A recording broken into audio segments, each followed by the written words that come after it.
So the question here, what I'm going to do is I'm going to try and take us on a journey and to try and suggest why an anti-militarist interpretation of the Irish national question is essential. And what we have to do here then is to try and, as Eugene has articulated, understand what the nature and development of imperialism and militarism is and what it is within the context of this country, and how it then relates to the different trends and currents within Irish nationalism across the long durée.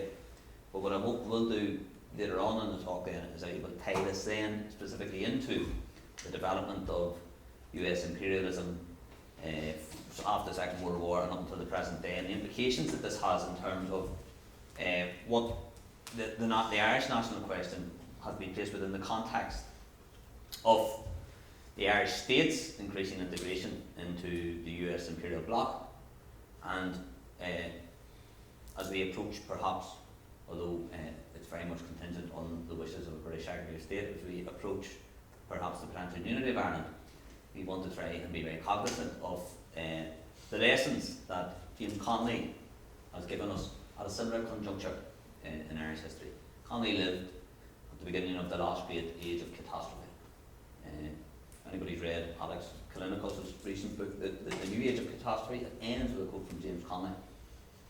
And my big argument would be that anyone who places themselves within the Connolly tradition, the radical humanist tradition within Irish nationalism, or more specifically within Irish republicanism, should read and study what Connolly had to say as he stood on the brink of the last great age of catastrophe. Because, and I'm dropping plenty of names here, I'm going to try and perhaps evoke David Harvey's analysis of the development of capitalism and imperialism in an expanding spiral.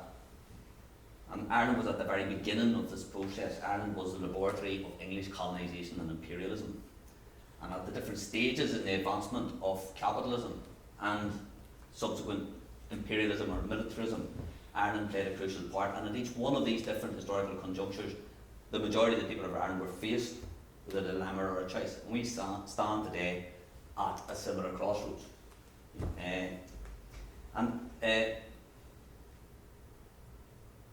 I quote perhaps Engels' oration on Marx when he said that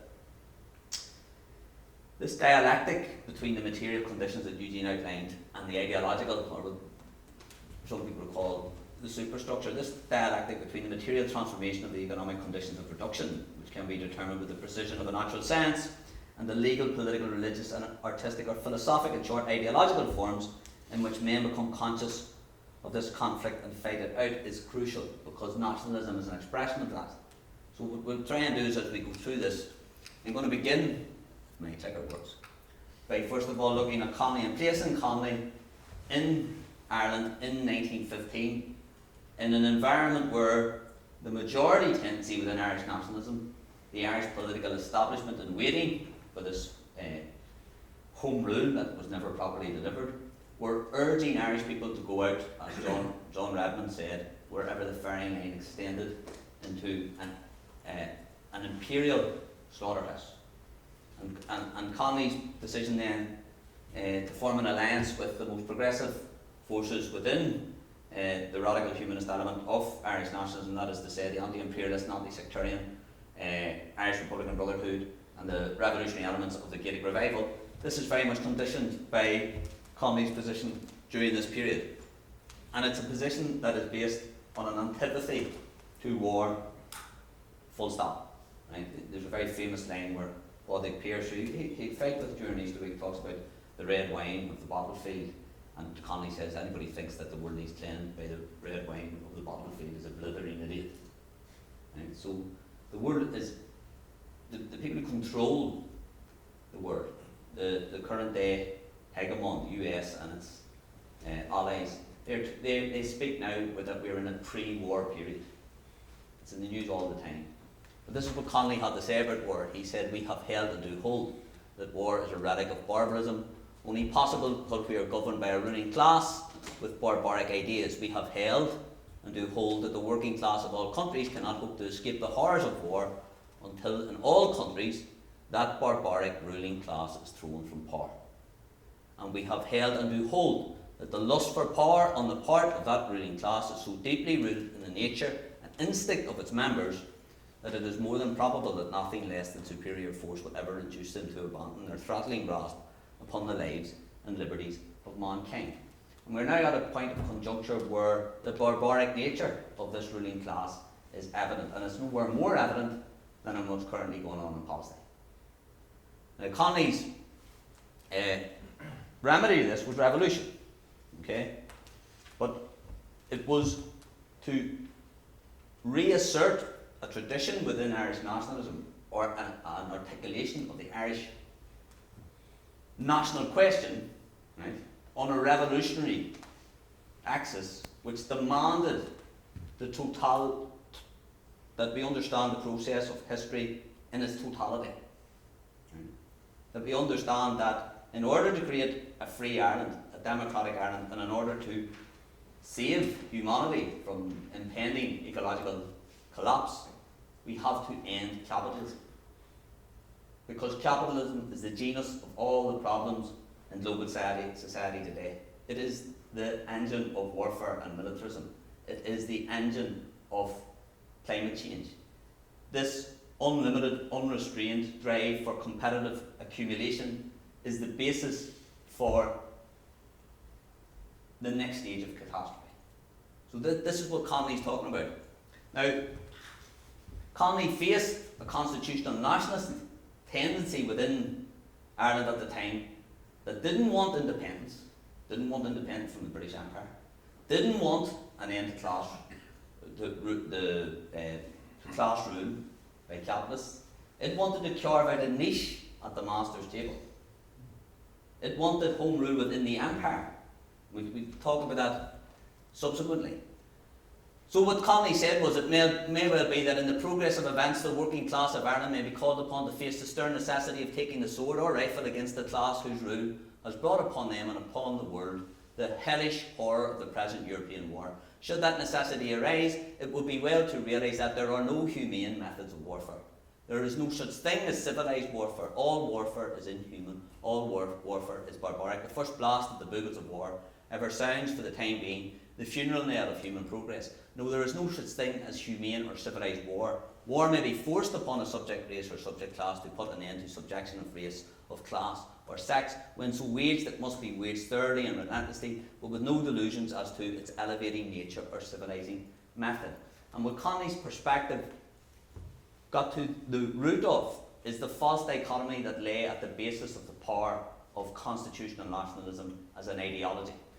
The basis of constitutional nationalism as an ideology comes back to the career of Daniel O'Connell, who we'll talk about in a wee minute.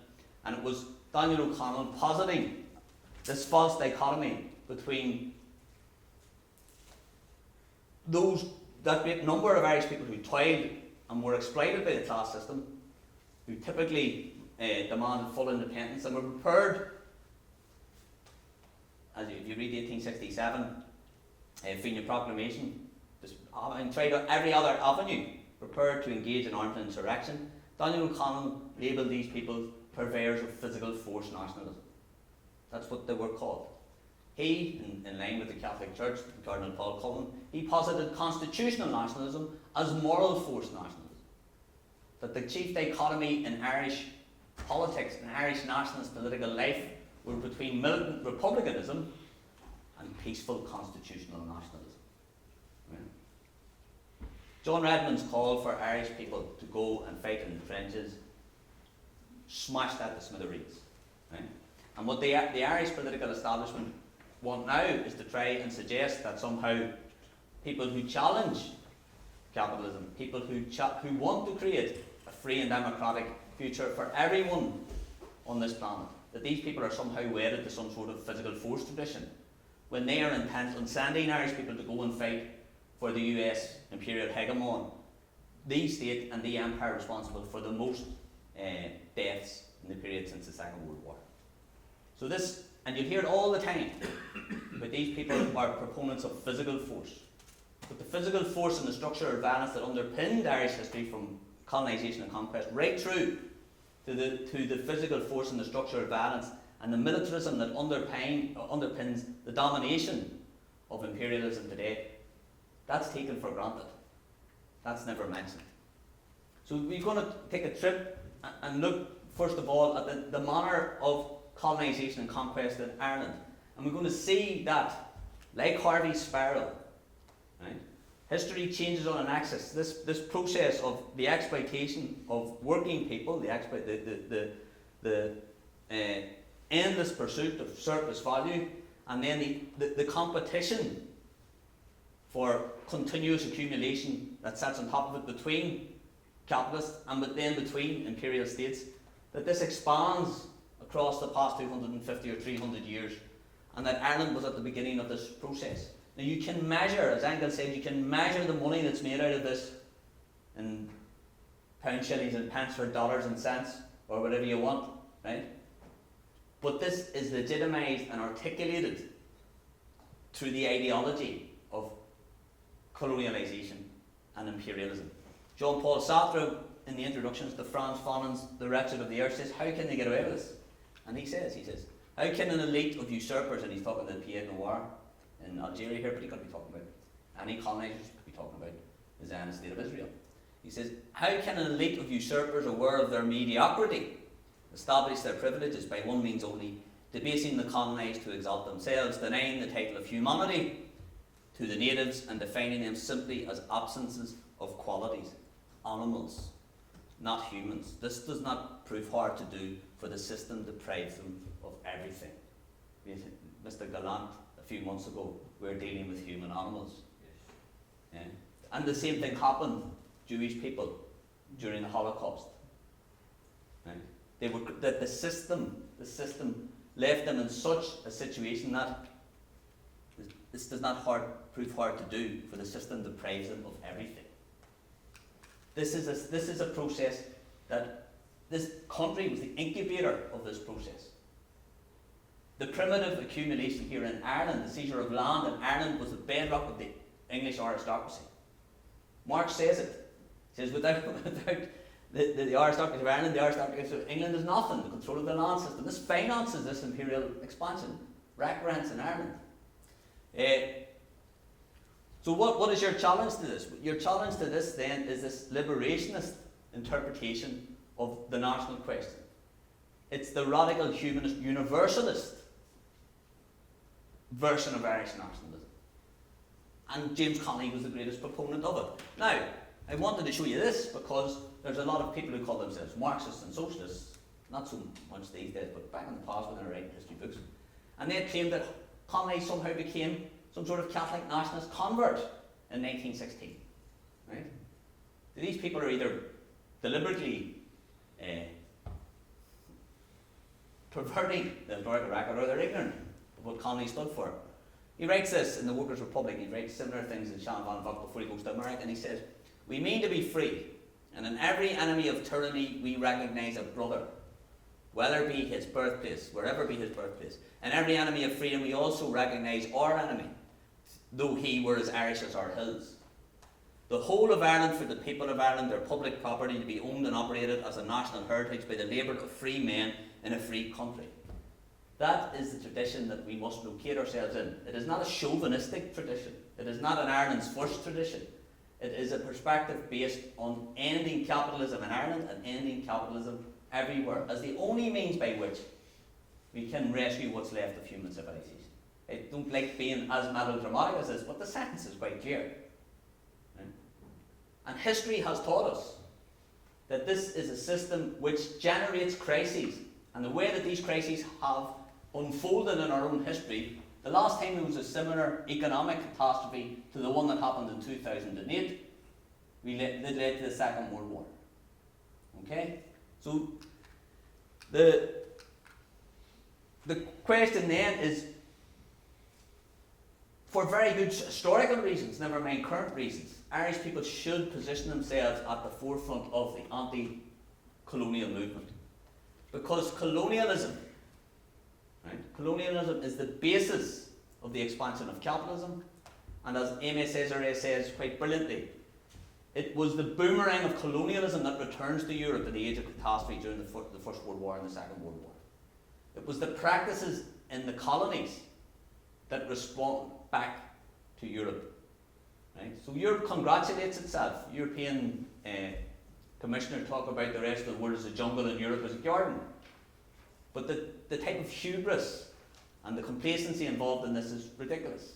Because, Fukuyama, there is no end of history. And we are now living in a period where this poly-crisis will probably mean a return to this level of imperial violence again. So this begins in the colonies.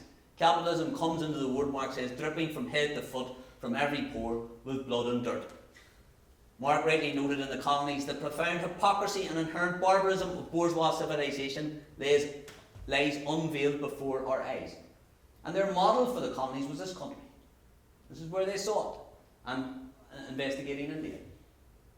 So you're going to hear a lot about a rules-based order, and liberal internationalism, and freedom. Joe Biden will give speeches in Warsaw talking about challenging autocracy. The man is the president of the country that's backed more autocratic regimes than any other, overthrown more democratic governments, and been responsible for the deaths of more civilians than any other state in the 20th century. So, in the post-Second World War period, at any rate. So, this is what Engels says, that this process has meant that Ireland has been stunted in her development by the English invasion and thrown centuries back. And this is what happens colonised countries. This makes me think about the guff you get from Bill Gates and all those other tyrants, sort of techno-feudal tyrants, who says, isn't free market capitalism brilliant? In the last 30 years, it's lifted so many billion people out of poverty. The big problem with that is that it's not based on any sound analysis. The reason why that many billion people, or almost a billion people, lifted out of poverty was the Communist Party of China, hardly a bastion of free market economics and neoliberalism. It was a developmentalist model by a country that had overthrown colonial shackles in 1949 that led to the elevation of poverty. In fact, what liberal political economy and imperialism did in the 19th century in the scramble of Africa, and what US neo-imperialism and neoliberalism in particular in the 20th century did, was it locked these countries in underdevelopment. There's a brilliant line from a Kenyan official. He says, whenever the English came to Kenya, they gave a lecture on political economy. Whenever the Chinese came to Kenya, they built a hospital. So this is the myth behind capitalism. There is no alternative. Free market capitalism will lead to the elevation of humanity. It will lead to the destruction of humanity. Why should Irish people be cognizant of this? Because there have been 3 genocides in Ireland as part of this process. The first genocide is during the conquest, seizure and occupation of the best part of Ireland, Tyrone, in 1603. If only the Spanish had come out of that fort in Kinsale, Tyrone would have occupied its rightful place in world politics. So David Edwards, now all joking aside, it's least the population in that area have.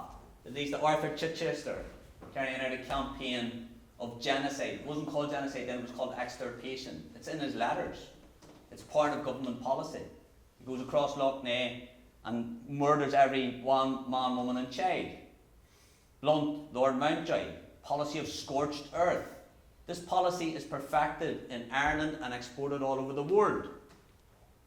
Its 1960s manifestation is Agent Orange, napalm and strategic hamlets.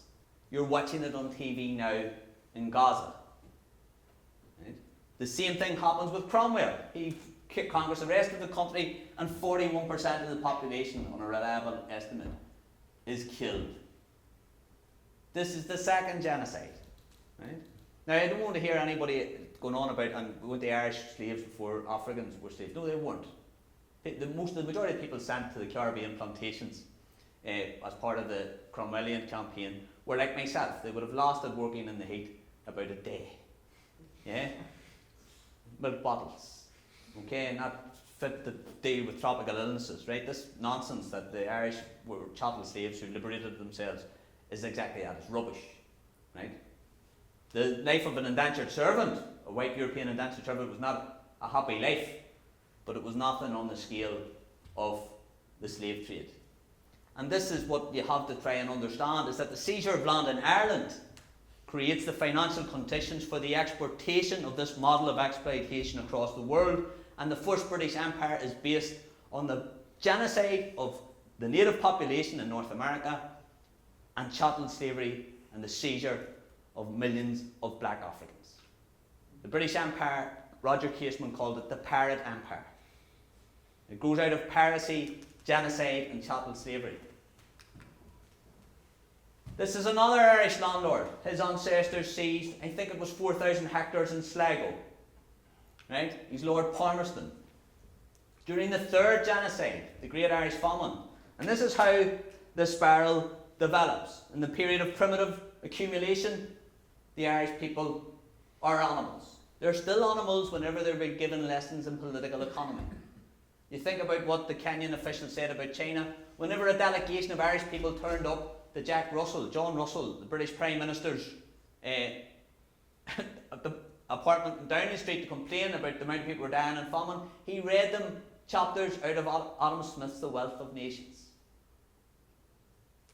This was the deliberate, premeditated murder of a set of the Irish population, the landless labourer, the cottier, right? The deliberate murder of these people based on principles of political economy. This is what Palmerston said. By the way, I think he might have been to his 4,000 hectare estate 3 or 4 times. One period he hadn't visited for 12 years. Took the rent out of it. He says, the government policy must be founded upon a long continued and systematic ejectment of smallholders and of squatting cottiers. Whenever a man of property is murdered in Ireland, the priest of the parish should be transported. A more generally popular proposal would be that he should be hung, and many who clamour for martial law fancy, I have no doubt, that by martial law this latter process could be adopted. Right?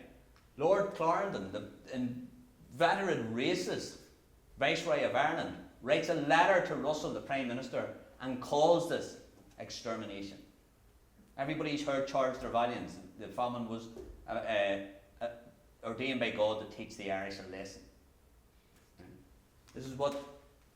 Now, Palmerston, while he's doing this, is up to other things. He's up to the second phase of the Pirate Empire. Right? It was built on the backs, the broken backs of African slaves and the bleached bones of Native Americans. The next phase was, yeah, you guessed it, narco-trafficking. By 1833, they're shipping 2,500 tons of opium into China. Matheson and Jardine. Most of the British political class have shares in it. Right, rather than outlawing this, Palmerston then invades China. In the Opium Wars, he says, will form an epoch in the progress of the civilization of the human races, and which incidentally would be attributed with the most important advantages to the commercial interest of England. This is this conjunction between the economic base that can be measured in pounds, shillings and pence, and the ideological articulation of this. And if you have any doubt what this meant, he later claimed that half-civilized governments, since those of China, required a drubbing every 8 or 10 years to keep them in order. Mowing the lawn, perhaps. They must not only see the stick, but actually feel it on their shoulders. By the 1880s, they were shipping 6,000 tons of opium into China every year. Okay. So this is what imperialism is all about.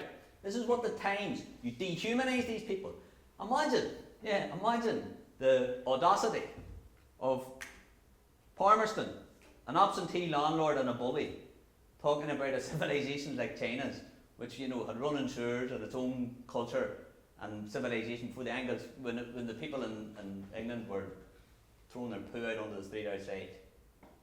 But this is what imperialism is all about. Thomas Bobbington Macaulay, who introduces the English school, the great liberal historian, says there's more information in a well-stocked one shelf of a well-stocked European library than all the civilizations of Asia and China. This is this type of chauvinism. This is this type of supremacism. This is what happened not just in Ireland and in Asia. This is part of the cycle of capitalist accumulation that expresses itself in imperialism and colonialism. This is what the Times said about Ireland after 1 million people died because of hunger and infectious diseases. It says, before our merciful intervention, the Irish nation were a wretched, indolent, half-starved tribe of savages, ages before Julius Caesar landed on this isle, and that, notwithstanding gradual improvement upon the naked savagery, they have never approached the standard of the civilized world. And Rupert Murdoch didn't even own it then. So what does, but our criticism and our analysis of this has to move beyond chauvinism and nationalism and go, the fucking Brits. So what does Connolly say? Connolly says there were plenty of people in Ireland called themselves nationalists benefited from this. This is where your shawning, your comprador class comes out of. The middlemen, the people who buy up the land. He says, no man who accepts capitalist society and the laws thereof can logically find fault with the statesmen of England for their acts in this awful period. They stood for the rights of property and free competition, and philosophically accepted their consequences upon Ireland. The leaders of the Irish people also stood for the rights of property, and refused to abandon them even when they saw the consequences in the slaughter by famine of over 1 million of Irish toilers. You cannot have national freedom until you have economic freedom. So who's he talking about? He's talking about Daniel O'Connell. Daniel O'Connell is the father of constitutional nationalism. He's the person who came up with the West Brit. He says during the Litchfield House Compact in the House of Commons, he says, we are willing to become a type of West Britain that made so in benefit and justice. He said that 10 years before the famine. He was a landlord. He was a utilitarian Benthamite. He loved all this. One of his supporters was Fearghal O'Connor, the son of the United Irishmen, the leader of the Chartists. He left O'Connell's Repeal Party. He set up the Northern Star and helped organise the People's Charter in Britain. And this is what Connolly, and that previous passage from Labour and Irish History, this is from Labour and Irish History as well, this is what Connolly says about the difference between the two of them. He says, O'Connor, struck by the miserable condition of the real people of England in whose interest Ireland was supposed to be governed, and as a result of his investigation into its cause, he arrived at the conclusion that the basis of the oppression of Ireland was economic, that labour in England was oppressed by the same class and by the operation of the same causes as had impoverished and ruined Ireland, and that the solution of the problem in both countries required the union of the democracies in one common battle against their oppressors. He earnestly strove to impress this view upon O'Connell, only to find that in the latter class feeling was much stronger than the desire for Irish national freedom, and that he, O'Connell, felt himself to be much more akin to the property class of England than to the working class of Ireland. Sound familiar? So, where does this bring us? This brings us to this juxtaposition and to the First World War. The First World War, Ireland is on the brink of getting home rule, right, which is just a glorified county council, a bit like Stormont. Right? Won't be in control of any of its own expenditure and will just basically dole out whatever the British state give it. Right? So, but this is also a period where Connolly is part of the Second International. Spent a long time thinking about the rebellion, that as soon as war is declared, there will be a general strike across Europe, and internationalism will take the place of national chauvinism. And he says, what then becomes of all our resolutions as he watches the French and the German working class and the English working class roll into the trenches? All our threats of general strikes, all our carefully built machinery of internationalism, all our hopes for the future, were they all a sound and fury signify nothing? Connolly then gave a very clear indication of the rationale for revolution under the conditions of imperial carnage and catastrophe. He very famously says, he says, we are for constitutional actions during ordinary times, we are for revolutionary actions during revolutionary times. He doesn't change his analysis. His structural analysis remains the same. He changes his tactics in accordance with the historical conditions and circumstances. And this is what he said. Is it not as clear as the fact of life itself that no insurrection of the working class, no general strike, no general uprising of the forces of labour in Europe could possibly carry with it or entail a greater slaughter of socialists than will their participation as soldiers in the campaigns of the armies of their respective countries. So the O'Connellite moral force argument is always this: your alternative is violence. But because of the nature of the spiral and the cycle, and the nature of imperialism itself, the ruling class will turn round, as the Irish ruling class is attempting to do so today, and tell the working class of their own country, we have to carry our burden. What about poor Ukraine? Do you know that all our communication cables are protected by NATO? Right? We have to shoulder our responsibility. We owe no responsibility to imperialists. Our nation has suffered at the hands of imperialism and colonisation.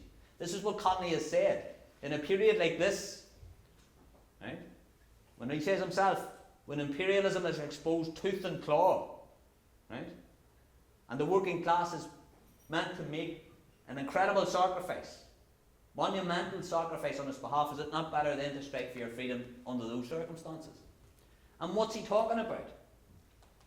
He's talking about a republic based on internationalism and solidarity. Not just freedom for Ireland, freedom for everyone. We've heard it all the time. Never again for everyone.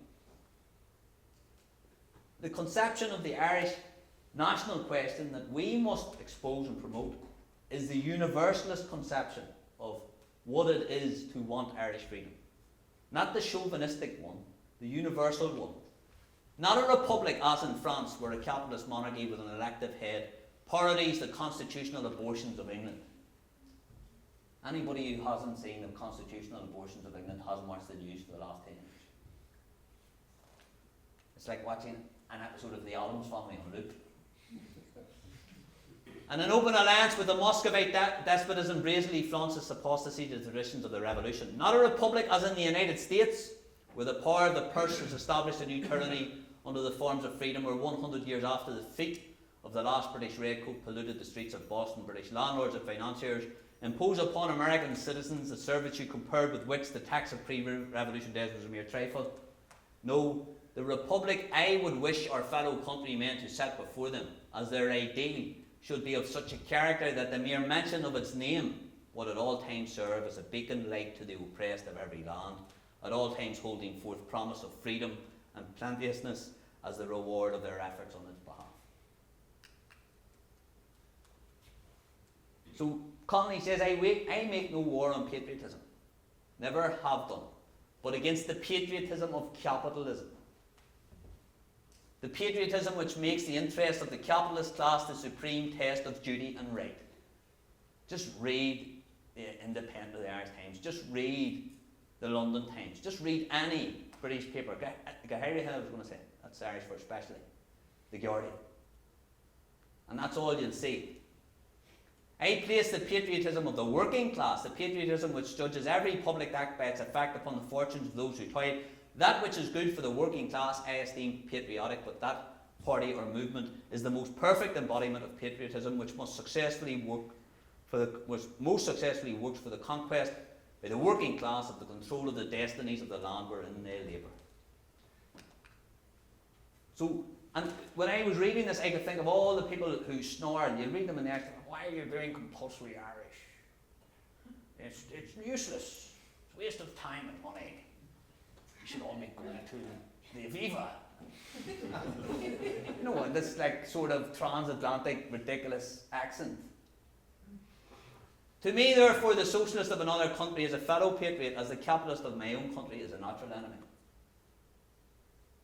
I regard each nation as the possessor of a definite contribution to the common stock of civilization, and I regard the capitalist class of each nation as being the logical and natural enemy of the national culture which constitutes that definite contribution. That's when I was thinking about, people on television and radio and the newspapers giving out about speaking Irish. Therefore, the stronger I am in my affection for national tradition, literature, language and sympathies, the more firmly rooted I am in my opposition to that capitalist class, which is in its soulless lust for power and gold would bray the nations as in a mortar. This person, and you meet him in Brussels and in Baltimore, you meet him in Berlin and you meet him in Brooklyn. Yeah? And he looks the same and he talks the same and he says the same thing. This liberal internationalism. These automatons of empire. These are the people. Tariq Ali calls them the radical centre. No, you can't do that. It's ridiculous. It's not common sense. You have to accept the dictates of the market. Christine Lagarde, the Irish people are my heroes. Reasoning from such a premises, therefore, this war appears to me as the most fearful crime of the centuries. And this is why he decides about 1916. In it, the working classes are to be sacrificed that a small clique of rulers and armament makers, there's your militarism again, may sate their lust for power and their greed for wealth. Nations are to be obliterated, progress stopped, and international hatreds erected into deities to be worshipped. Now, what's why haven't we had a successful revolution then? Well, I remember reading Lenin on imperialism, and he quotes Cecil Rhodes. He says Cecil Rhodes went to a working man's meeting, and he says it was all based on desperation, bread. He says, but these people needed socialism, social imperialism. So the tradition, this tradition of the elite using xenophobia and chauvinism to blind working people to their own interests is as old as capitalism itself.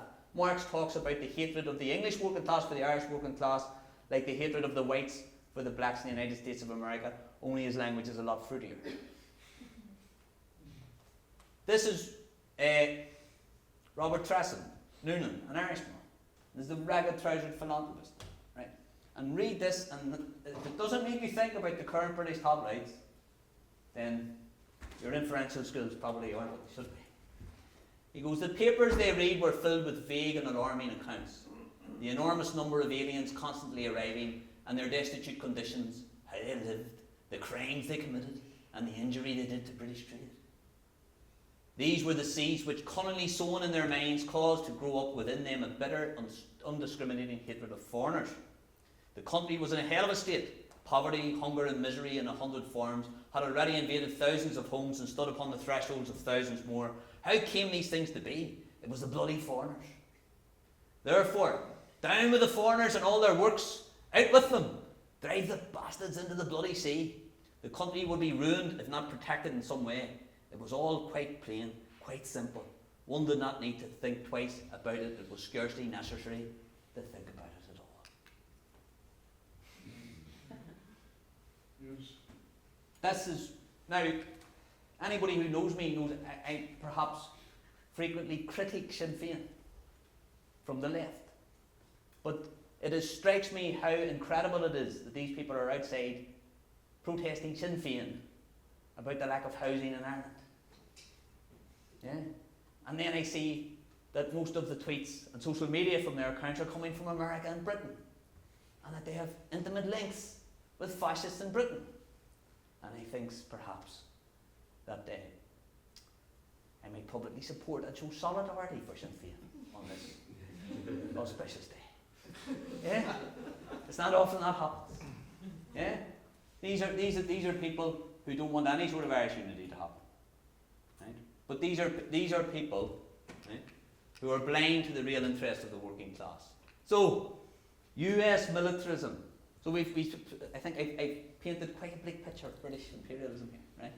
But US imperialism is an extension. History is a process. The past is not a foreign country, no matter what revisionist historians will tell you. We are living as part of an historical process. And that process is a process whereby a junior imperial power and capitalist force took the baton on from Britain.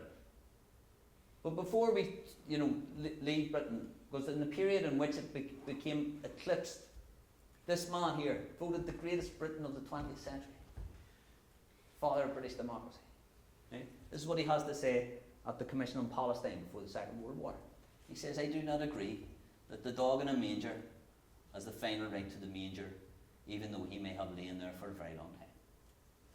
I do not admit that right. I do not admit, for instance, that a great wrong has been done to the Red Indians of America or the black people of Australia. I do not admit that a wrong has been done to these people by the fact that a stronger race, a higher grade race, a more worldly wise race, to put it that way, has come in and taken their place. Right? That is British imperialism. And America, and I don't like using the word American because that does a disservice to a lot of people in the Americas who are fine revolutionary socialists. The United States of America, right? The empire, is based on genocide and chattel slavery. Right? If there's no chattel slavery, there's no US capitalism. And we all know that structural racism and that the prison industrial complex. Right? Look how many people are incarcerated in the United States of America. This is the future for everyone in its camp, by the way. This is what, tough on crime, tough on the crosses of the crime. Let's take back the flag, law and order. Right? The state in those cases has three functions. The first function is to protect capital and wealth. The second function is to incarcerate and coerce poor people domestically. And the third function is to do the same abroad. That's what the Night Watchman neoliberal state is all about. And that is what your automaton I was talking about earlier on promotes. The guy with a little Ukraine flag on his Twitter profile and a lovely shirt. Okay? So what did Chomsky say about the US empire? But he was asked a question about the amount of innocent people died because of US imperialism after the Second World War. Was this their ultimate crime? He says ultimately there's fierce competition about their ultimate crime. Over which is the greatest crime the West has committed. When Columbus landed in the Western Hemisphere, there were probably 80 to 100 million people with advanced civilizations. Commerce, cities, etc. Not long afterwards, about 95% of this population had disappeared. In what is now the territory of the United States, there were maybe 10 million or so Native Americans, but by 1900, according to the census, there were 200,000. But all of this is denied. In the leading intellectual left liberal journals, in the Anglo-American world, it's simply denied, casually and with no comment. But that genocide and slavery is locked into the very structures of those societies. Now, what is the US then? The US presents itself as the purveyor of, just taking on the bottom, as Britain did as well, liberal democracy, international rule-based order, yeah? Light touch, no state intervention, free markets, the hidden hand of the market. This is all sounds really lovely, but it's rubbish.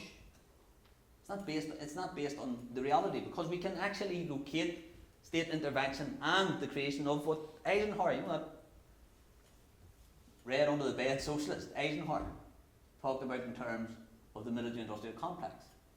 His goodbye speech before JFK took over, he said, "In the councils of government we must guard against the acquisition of unwarranted influence, whether sought or unsought by the military-industrial complex.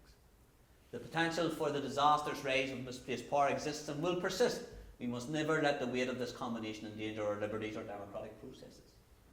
We should take nothing for granted. Only an alert and knowledgeable citizenry can compel the proper meshing of the huge industrial and military machinery of defence with our peaceful methods and goals, so that security and liberty may prosper together."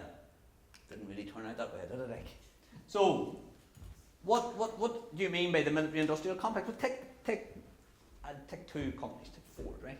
Henry Ford, Adolf Hitler made, right? The Ford Motor Company, its boom is caused by war production during the Second World War. But did you know, at the same time, the Ford Motor Company produced a third of the armoured vehicles used by the Wehrmacht on the Eastern Front. The leader of Ford Germany, in collaboration with Albert Speer, introduced slave labour into their plants. And guess what? Was he arrested after the war? No. He was made head of Ford Germany again, and he died in office in 1962. Right? But recently, although they didn't need Obama's bailout, they benefited from it, because if he hadn't bailed out Chrysler and General Motors, Ford would have collapsed as well. This idea that there are free markets is nonsense. Take another one, Boeing. Boeing, that the deliberately designed planes to crash. Right? Boeing's the same. And the biggest example of this is the Iraq War, and Dick Cheney, right? Hollywood, and the shock doctrine. This notional idea that this is about the operation of free markets and competition, right, is just that. It's nonsense. Right? So that's that economic thing that can be actually quantified, right? But how is it explained? Well, it's explained under the American example as George W. Bush said, freedom is on the march. Now watch this drive. So he goes, what are the implications of this across the global south? The implications of this across the global south is there is no freedom and there is no democracy. And that the global south is locked in a dependent relationship with the empire. Right? Now, that's where the Jakarta method comes from. Okay, so it begins in Indonesia, right, with Suharto, and the United States of America launched coup after coup after coup. Right? Then Latin America, they turned into a horrendous torture site. Okay? Ford again is deeply implicated with the Argentinian fascist government. TNT, Allende in Chile. There's a list as long as you're on. And this is what Fidel Castro says to Allende before he's overthrown and Pinochet's coup. And this, this neoliberal economy of Milton Friedman and Von Hayek is introduced, when they murder people in football stadiums. It says, as Fidel Castro told Allende before the West toppled him in a neoliberal fascist coup, the US imperialists, the oligarchs and their local fascist proxies maintain their systems through violence and they defend them through violence. The obstacles to revolutions are from an exterior order because we hit immediately with the imperialist interests. So do not, this is what frustrates and perhaps upsets me more than anything else, that you can't be on both sides. You can't say, no, but we're the good capitalists. Right? Yeah, we go over to Washington, but we issue some nice statements about Palestinian rights. Right? I know which person I'm going for with their hand up. I'm going for this person. I love the way Time magazine selected this to intimidate Americans, but I think it'll probably inspire more than it intimidates. Yeah? And this is the secret to where popular democratic change and a human future comes from. It comes from the same source as every progressive development in human history. It comes from the mobilization of working people, of ordinary people. It will even give a genocidal, decrepit embassy like Joe Biden pause for thought. Yeah? And it's democratic pressure that will change things, not this. Not me, hope. Right? And sure, we have responsibilities. So this is the thing that faces us today. The choice that anyone who wants Ireland to be free must face is the same choice that was faced at the conjunction that Connolly faced. It's the same choice that was faced in 1921 during the treaty, when the comprador class and the Shawnees and the West Brits done a deal with the Empire and sold out the Republic. And why did they do it? Because they were given what their pieces of silver. This is what Maddow said about it. What does the treaty mean? What does the acceptance of imperialism mean? It means, to me, that terrible thing that has spread its tentacles all over the earth, the British Empire, that has crushed the lives out of people and exploited its own when it could not exploit anybody else. That British Empire is a thing that has crushed this country, yet we are told that we are going into it now with our heads up. This is what Kevin O'Higgins says. Yeah. We are going into the British Empire now to participate in the Empire's shame, even though we do not actually commit the act, to participate in the shame and the crucifixion of India and the degradation of Egypt, to participate in the crucifixion of the Palestinians. Okay? So we must oppose this. Is that what the Irish people fought for freedom for? Are we told, damn principles, can't have principles, there is no alternative, this is it? Aye. If Ireland was fighting for nothing only to become, as most of the other rich countries of the world have become, this fight should never have been entered upon. This fight has been for something more than the flesh pots of empire. Right? And this is what Connolly says.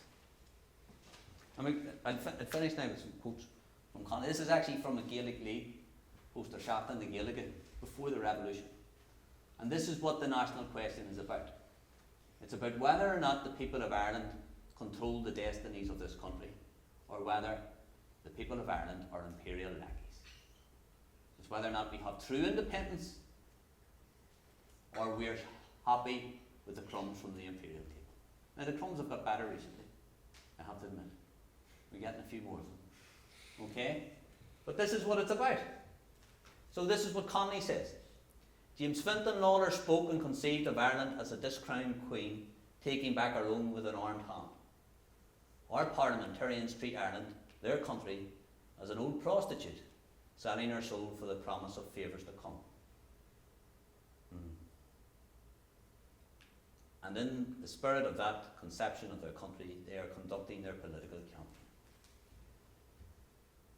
I not comment on that, that is just conjure pictures of me, Hole and Simon and the Shinners. So what is the national question? This is it. It is a free nation is one which possesses absolute control over all its internal resources and powers. It doesn't, like the Green Party, put a tweet up, look, we've got a multinational company to put windmills up for us. Brilliant. Public-private investment in renewable energy. In fact, what we'll do, we'll subsidise this private company to build the windmills, and then they'll own all the electric that's generated. Okay? Because you can't interfere with market principles. And which has no restriction upon its intercourse with all other nations similarly circumstanced except the restrictions placed upon it by nature. A free nation.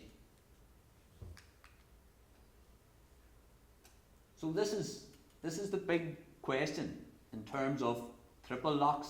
That's why I picked this quote. What is the lock? The lock is our security against inclusion in the next age of catastrophe. We are potentially faced with the same choice that Connolly faced in September 1914. Are we to run towards the trenches to benefit the masters of war, the US imperial hegemon, in a conflict against a country that has never done anything to us? And that country's China. Yes, there's a war going on between Russia and Ukraine, and Barack Obama's former head of CIA, says this is a proxy war in Ukraine. But the NATO Madrid conference says, yeah, Russia's terrible. What about the Chinese? Right? I think we don't have any power, much power, to influence the policy of the People's Republic of China. Although I recently visited China, and I can recommend its infrastructure over what's run about Belfast at the minute. Me and Eugene were talking about trains there earlier on. Yeah. So, but what we can influence, what everybody here can influence, is what goes on in our own lives and in our own land. And whether or not we are going to be democratic, and we are going to be, the people of Ireland are going to be the masters of this country, or it's going to be the IMF and the World Bank and the rest of these organisations that basically serve big capital and use militarism and imperialism and mass slaughter as the instruments for their economic and political control. That is the choice that we can make, and that is the change that we can enact.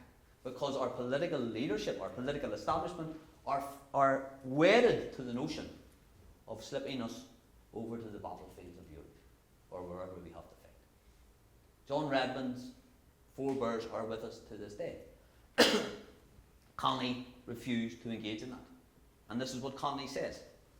How would you like to live in a house if the keys of all the doors of that house were in the pockets of a rival of yours who had often robbed you in the past?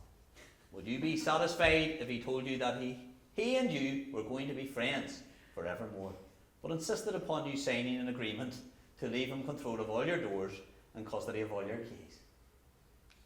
This is the condition of Ireland today. Go and meet him.